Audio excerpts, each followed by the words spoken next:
Voici une vérité sur l'immobilier commercial que beaucoup d'investisseurs ne sont pas prêts à entendre. Le type de bien qui a affiché certains des meilleurs rendements entre 2010 et 2022 est peut-être l'un des choix les plus risqués à l'approche de 2026.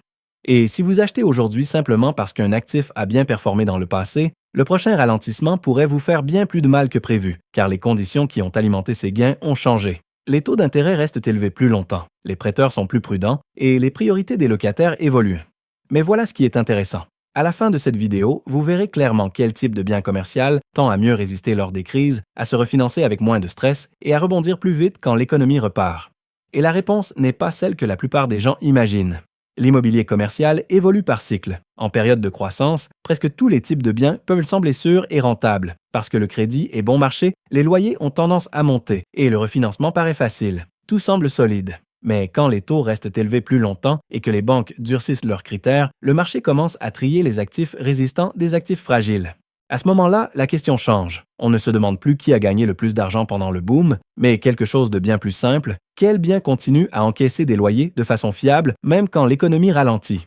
Parce qu'en immobilier commercial, la vraie sécurité ne tient pas à la popularité ou au prestige d'un actif, mais à la solidité de ses revenus sous pression.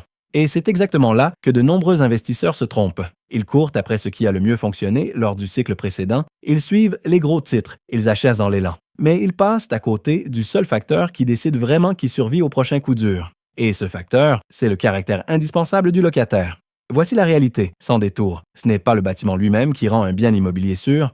Ce qui le rend sûr, c'est à quel point le service ou l'espace qu'il abrite est essentiel à la vie quotidienne des gens. Parce que quand l'argent se fait rare, les gens coupent vite dans ce dont ils peuvent en se passer. Les vacances se réduisent, les achats de luxe chutent, les déplacements professionnels sont annulés, les entreprises réduisent leurs bureaux ou mettent leur expansion en pause. Mais certains besoins ne disparaissent pas. Les gens continuent d'aller faire leurs courses, d'acheter leurs médicaments, de consulter leur médecin et surtout, ils ont toujours besoin d'un toit. C'est donc souvent la frontière entre dépenses facultatives et dépenses non négociables qui décide si les chèques de loyer continuent d'arriver à temps.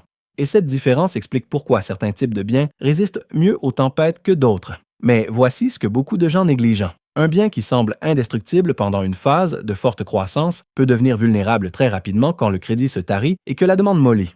Passons donc en revue les principaux types de biens un par un, en commençant par ceux qui font face au plus grand vent contraire en 2026. Les bureaux étaient autrefois considérés comme très stables, beaux longs avec de grandes entreprises, cash flow prévisible, actifs appréciés des institutionnels, mais la façon dont les gens travaillent a changé de manière permanente. Le travail à distance et le mode hybride sont désormais la norme dans de nombreuses organisations. Les entreprises réduisent leur empreinte, regroupent leurs sites ou, dans certains cas, suppriment complètement leurs bureaux.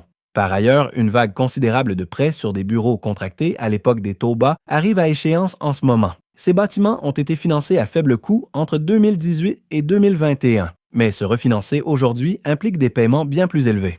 Imaginez un investisseur qui a acheté un beau bureau en périphérie en 2019. Bon locataire, beau long, faible taux d'intérêt, tout semblait parfait. Puis les taux ont monté, quelques locataires ont réduit leur surface, le taux de vacances a grimpé et soudain le service de la dette est devenu une contrainte, alors que le bâtiment lui-même n'avait pas changé. Donc, si les bureaux de premier rang dans les centres-villes des grandes métropoles peuvent encore bien se comporter, le secteur dans son ensemble porte davantage d'incertitudes à l'orée du prochain cycle, surtout pour les immeubles anciens ou situés dans des marchés secondaires.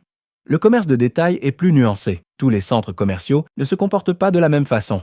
Les biens ancrés par des supermarchés, des pharmacies ou des enseignes discount restent généralement assez stables parce que les gens ont besoin de ces produits essentiels chaque semaine, même quand le budget est serré.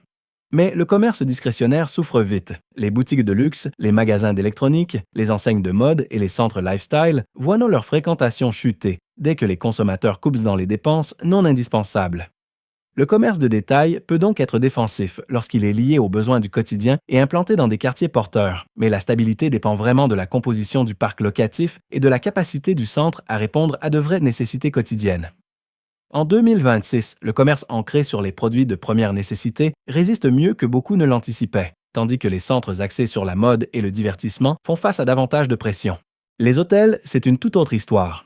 Contrairement à la plupart des actifs commerciaux, leurs revenus se réinitialisent chaque nuit. Les tarifs s'ajustent à la demande, ce qui offre de la souplesse en bonne conjoncture mais génère de fortes variations en période difficile. Quand l'économie ralentit, les voyages d'affaires chutent brutalement, les séjours de loisirs sont reportés ou revus à la baisse, et le taux d'occupation peut baisser rapidement. Mais les salaires du personnel, les charges et les coûts de maintenance, eux, ne diminuent pas dans les mêmes proportions. Les hôtels peuvent offrir d'excellents rendements lors des phases d'expansion, mais ils comptent historiquement parmi les actifs les plus sensibles aux récessions, car les voyages discrétionnaires sont l'une des premières choses que les particuliers comme les entreprises sacrifient. Les biens industriels ont été les stars de la dernière décennie. La croissance du commerce en ligne a généré une demande massive pour les entrepôts, les centres de distribution et les plateformes logistiques. Les loyers ont augmenté, les taux de vacances sont restés bas, et les investisseurs se sont rués sur le secteur. Mais ce succès a aussi fait monter les prix et comprimer les taux de rendement, si bien que beaucoup d'actifs ont été achetés à des valorisations records. Aujourd'hui, la demande reste solide grâce aux achats en ligne, aux besoins de la chaîne d'approvisionnement et à une certaine relocalisation industrielle. Mais le secteur se refroidit par rapport à ses sommets post-pandémie. La location est plus molle dans certains marchés et les rendements futurs dépendront beaucoup de la capacité à acheter à des prix raisonnables plutôt que de suivre l'élan. Cela dit, l'industriel tend à être plus résilient que les bureaux ou les hôtels, car il est lié au flux de marchandises, qui ne disparaît pas en période de ralentissement. Faisons une petite pause pour un point de contrôle mental. Imaginez que vous possédez 3 biens. Une boutique de mode haut de gamme, un immeuble de bureau corporatif loué à une entreprise technologique et une résidence d'appartement pour travailleurs occupée par des enseignants, des infirmières et des employés de service. Si un ralentissement survenait demain et durait quelques années, quel locataire a le plus de chances de continuer à payer son loyer sans problème majeur? Gardez cette réponse en tête, parce qu'elle révèle beaucoup de choses sur l'endroit où se trouve vraiment la sécurité en immobilier commercial. Gardez cette réponse en tête, parce qu'elle révèle beaucoup de choses sur l'endroit où se trouve vraiment la sécurité en immobilier commercial. La réponse, c'est presque toujours les appartements pour travailleurs, parce que le logement est un besoin humain fondamental. Les gens n'arrêtent pas d'avoir besoin d'un toit, même quand les temps sont durs. Les immeubles de luxe peuvent connaître davantage de rotation, car les locataires sont sensibles au prix et peuvent déménager vers des options moins chères. Mais le logement pour travailleurs, pensez aux résidences de classe B ou C avec des loyers abordables, bien situés près des bassins d'emploi, accueillant des enseignants, des infirmières, des techniciens, des policiers, des responsables de commerce, tend à rester occupés. Et chose intéressante, lors des ralentissements, certaines personnes quittent des appartements de classe A plus coûteux pour des logements plus accessibles, ce qui peut stimuler la demande sur le segment intermédiaire et bas de gamme du marché.